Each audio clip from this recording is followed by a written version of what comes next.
Finally हम पहुंच गए हैं अभी ओमकारेश्वर, और अभी आपको और दृश्य दिखाते हैं।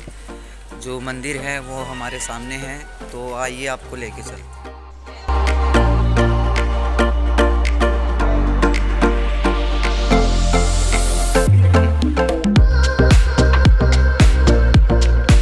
हमारी जो जर्नी स्टार्ट हुई ओमकारेश्वर ज्योतिर्लिंग के लिए, वह यात्रा हमारी आरंभ हुई मध्य प्रदेश के शहर उज्जैन से। महाकाल की नगरी उज्जैन से ओमकारेश्वर की दूरी करीब 140 किलोमीटर है। यदि आप हमारे चैनल में नए हैं तो वीडियो को लाइक करें, शेयर करें एंड सब्सक्राइब करें, और जानकारी के लिए वीडियो में बने रहें। फाइनली हम पहुंच गए हैं अभी ओमकारेश्वर, और अभी आपको और दृश्य दिखाते हैं। जो मंदिर है वो हमारे सामने है, तो आइए आपको लेके चलते हैं।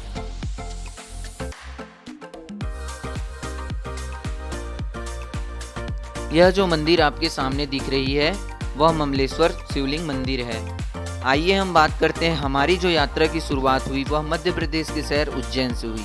उज्जैन से ओमकारेश्वर की दूरी लगभग 140 किलोमीटर है। महाकाल की नगरी उज्जैन से ओमकारेश्वर आने के लिए आप बस एवं कैब के माध्यम से ओमकारेश्वर ज्योतिर्लिंग दर्शन के लिए आ सकते हैं। बस की यदि मैं बात करूं तो उज्जैन से 8:30 बजे निकलती है। उसके लिए आप उज्जैन से डायरेक्ट ओमकारेश्वर आ सकते हैं। बस के चार्जेस की बात की जाए तो वहीं पर पर्सन 250 रुपीज़ से लेके 300 तक पड़ सकती है। और वहीं कैब की बात करूं तो आप उज्जैन से कैब बुक कर सकते हैं जो डायरेक्ट ओमकारेश्वर के लिए चलती है। कैब का फ़ायदा यह है कि आप यदि 4 से 5 पर्सन होते हैं या अगर ग्रुपिंग में आप ट्रैवलिंग कर रहे हैं तो आप कैब बुक करके ही आएँ। हम टोटल 7 लोग थे, इस नाम से कैब बुक करके ही आएँ।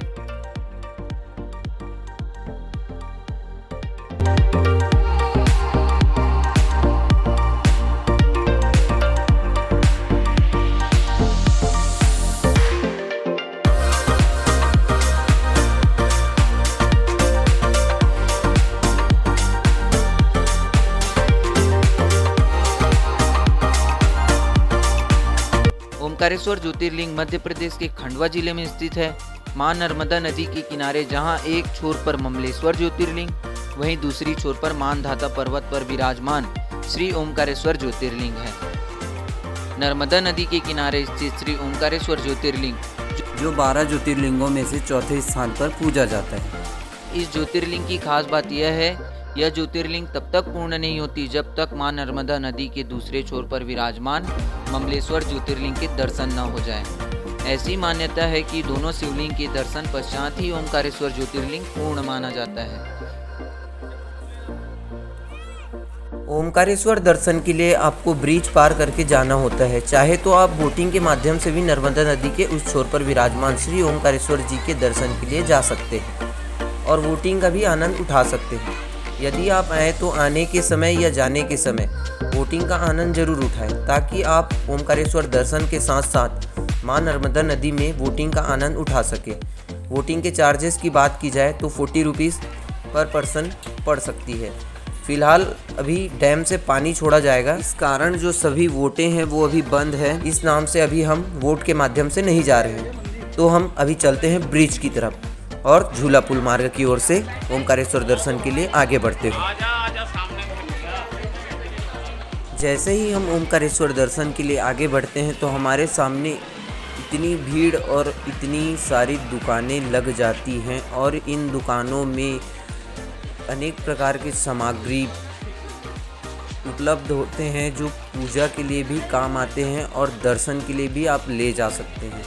साथ ही बच्चों के लिए खिलौने वगैरह भी मिल जाते हैं और शिवलिंग वगैरह भी प्राप्त हो जाते हैं। कहा जाता है कि नर्मदा नदी से शिवलिंग के आकार के पत्थर प्राप्त होते हैं, जिनको तराशकर उन्हें शिवलिंग के रूप का आकार दिया जाता है।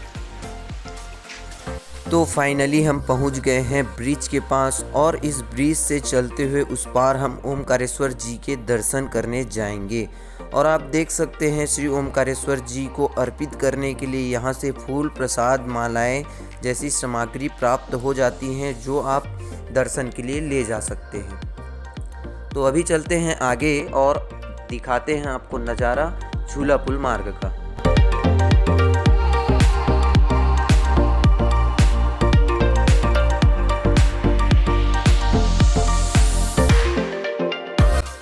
यहाँ से हम स्टार्ट करेंगे और ये जो नर्मदा नदी में बांध बनी हुई है, जो डैम है, वो आपके सामने है। और साथ ही साथ निःशक्त जनों के लिए व्हील चेयर की सुविधा भी उपलब्ध है, जो बिल्कुल निःशुल्क है।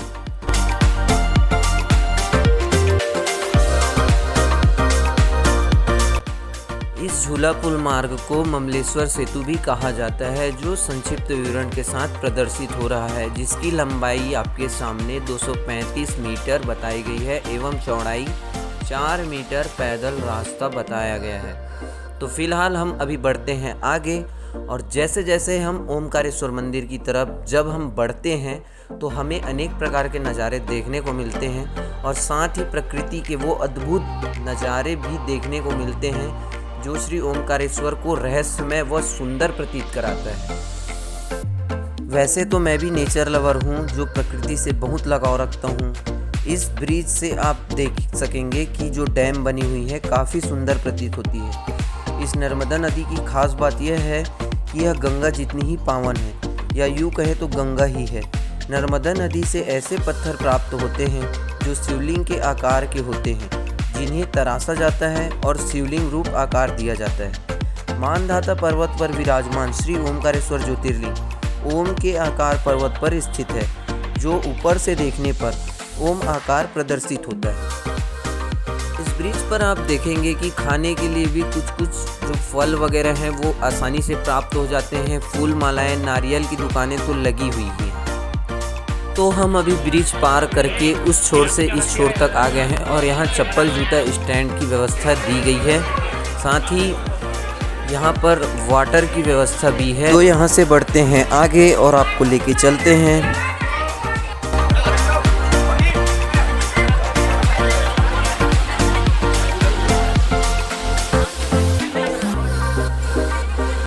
तो जैसे जैसे हम श्री ओमकारेश्वर दर्शन के लिए आगे बढ़ते गए, हमें एक ऐसा पॉइंट भी मिला जहाँ पे अनेक प्रकार के नज़ारे देखने को मिले और प्रकृति के सुंदर सुंदर रूप भी देखने को मिले।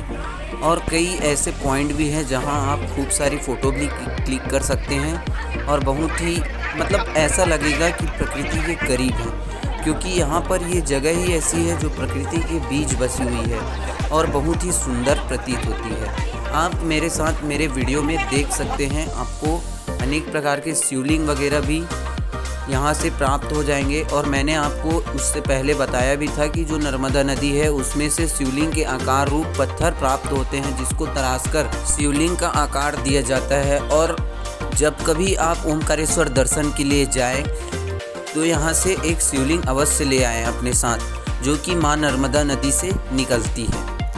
तो फाइनली हम पहुंच गए हैं अभी ओमकारेश्वर मंदिर, और जिस पल का हमें बेसब्री से इंतज़ार था वह कुछ ही पल में पूर्ण होने वाला है। श्री ओमकारेश्वर मंदिर में दर्शन के भी कुछ समय निर्धारित हैं, जो मैं आपको इस वीडियो में आगे बताऊंगा। तो अभी चलते हैं आगे। श्री ओमकारेश्वर मंदिर के दर्शन के समय की बात की जाए तो वहीं सुबह मंदिर 5:30 बजे से खुलकर रात्रि के 8:30 बजे तक खुली रहती है, और बीच बीच में मंदिर बंद भी हो जाती है। पहली बार मंदिर सुबह 5:30 बजे खुलती है, जो 12:20 में बंद हो जाती है, जो 1:20 तक बंद रहती है। लगभग 1 घंटे के लिए बंद होती है, जिसमें दोपहर की आरती की जाती है। फिर शाम 4 बजे तक खुली रहती है। फिर शाम 4 बजे बंद होकर 4:45 तक बंद रहती है। फिर 4:45 से रात्रि के 8:30 बजे तक खुली रहती है। श्री ओमकारेश्वर मंदिर के एक और रहस्य की बात की जाए तो रात्रि के 8:30 बजे जो आरती के पूर्व शयन आसन व चौसर बिछाए जाते हैं। मंदिर के अस्तित्व में आने से लेकर आज तक चौसर बिछाए जाने की परंपरा जारी है, जिसकी महिमा शिव पुराण में भी वर्णित है। ऐसी मान्यता है कि रात्रि में शयन से पूर्व भगवान शिव व माता पार्वती आकर यहाँ चौसर खेलते हैं। कहा जाता है कि रात्रि के 8:30 बजे की आरती विशेष मानी जाती है, क्योंकि आरती दौरान स्वयं भोलेनाथ वहां उपस्थित रहते हैं। आरती पश्चात चौसर व पासे बिछाए जाते हैं व मंदिर बंद कर दिया जाता है। मंदिर पर जो ताले लगाए जाते हैं उनकी भी पूजा की जाती है। मंदिर को ताला लगाकर बंद कर दिया जाता है। रात्रि में किसी भी व्यक्ति या पुजारी को अंदर रहने की इजाज़त नहीं रहती है। दूसरे दिन जब मंदिर के पट खोले जाते हैं तो चौसर पर रखे गोटे और पासे इस प्रकार से बिखरे मिलते हैं जैसे उन्हें खेला गया हो। ओमकारेश्वर ज्योतिर्लिंग ही एक ऐसा मात्र तीर्थ है जहां हर रात भगवान शिव व माता पार्वती आते हैं व चौसर खेलते हैं। ओमकारेश्वर मंदिर की विशेष बात जो यह है कि इस शिवलिंग का किसी ने निर्माण नहीं किया। यह ज्योतिर्लिंग स्वयंभू है और कहा जाता है कि राजा रामचंद्र जी के वंशज थे राजा मानधाता, और जिस पर्वत पर श्री ओमकारेश्वर ज्योतिर्लिंग है वह पूरा ओम आकार का है जो प्रकृति से ओम बना हुआ है। राजा मानधाता ने बड़ी कठोर तपस्या करके भगवान भोलेनाथ को प्रसन्न किया था और फिर शिवजी ने वरदान मांगने को कहा। तब राजा ने शिवजी को कहा कि आप सदा के लिए यहाँ विराजमान हो जाइए, जिससे इस सृष्टि का और यहाँ के लोगों का कल्याण हो सके। फिलहाल हम अभी गर्भगृह में हैं और अभी दर्शन करने जा रहे हैं। ऐसा कहा जाता है कि श्री ओमकारेश्वर जी के दर्शन पश्चात श्री ममलेश्वर ज्योतिर्लिंग के दर्शन करना आवश्यक है, क्योंकि दोनों ज्योतिर्लिंग दर्शन पश्चात ही ओमकारेश्वर ज्योतिर्लिंग को पूर्ण माना जाता है। तो अभी आप ममलेश्वर ज्योतिर्लिंग जी के दर्शन कीजिए और हमारे साथ वीडियो में बने रहें।